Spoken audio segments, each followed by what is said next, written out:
ఎక్కడైనా సరే ఏదైనా సభ పెట్టినప్పుడు టైటిల్ చూసారా ఏం పెట్టారు? యేసుక్రీస్తు యొక్క విజ్ఞానమును నేర్పించే సభ ఇది. ఈ టైటిల్ కొంతమందికి నచ్చదు. కొంతమందికి ఏమి నచ్చుతుందో తెలుసా? కొబ్బరి నూనె ఇస్తున్నారు రండి, ఏ రోగం అయినా సరే స్వస్థపరిచే మహాస్వస్థత బోధకుడు వస్తున్నాడు రండి, లైన్ లో నిలబడండి. లైన్ భీమవరం నుంచి పాలకొల్లు వెళ్ళిపోద్ది. అంటే మనకి ఏం కావాలి? శరీరానికి ఏదో మేలు కావాలి అంతేనా? ఆత్మకు మేలు వద్దు. నిజానికి ఆ నూనె రాస్తే తగ్గుద్దా తగ్గది అన్ని మనకు అనవసరం. నూనె ఇస్తున్నారు లేదా అంతే. అక్కడ తాయితీ కట్టుకుంటే తగ్గుతుందా తగ్గదా మనకు అనవసరం. అక్కడ తాయితీ ఇచ్చాడు కట్టుకున్నాం లేదా అంతే. అక్కడ అలా పోతారు, ఇక్కడ ఇలాగ వస్తారు. చూసారా? మీకు కావాల్సింది దేవుడు ఇవ్వకపోవచ్చు, దేవునికి కావాల్సింది నువ్వు ఇచ్చేంత వరకు, దేవునికి కావాల్సింది నువ్వు ఇచ్చేంత వరకు నీకు కావాల్సింది దేవుడు ఇవ్వడానికి సిద్ధంగా లేకపోవచ్చు. అది నీకు అర్థం కానంత వరకు మోసపోతూనే ఉంటావు. నీకు జ్ఞానం అర్థం కాకపోతే నశించిపోతావు. జాగ్రత్త.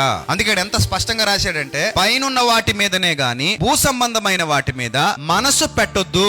మీరు పైనున్న వాటిని వెతకండి, అది మీ గురి. మీరు గురి యొద్దకు ఏం చేయాలి? పరిగెత్తాలి. గురి చూడని వాని వలె మీరు ఉండకూడదు. గురి యొద్దకు పరిగెత్తే గుంపులో మీరు ఉండాలి.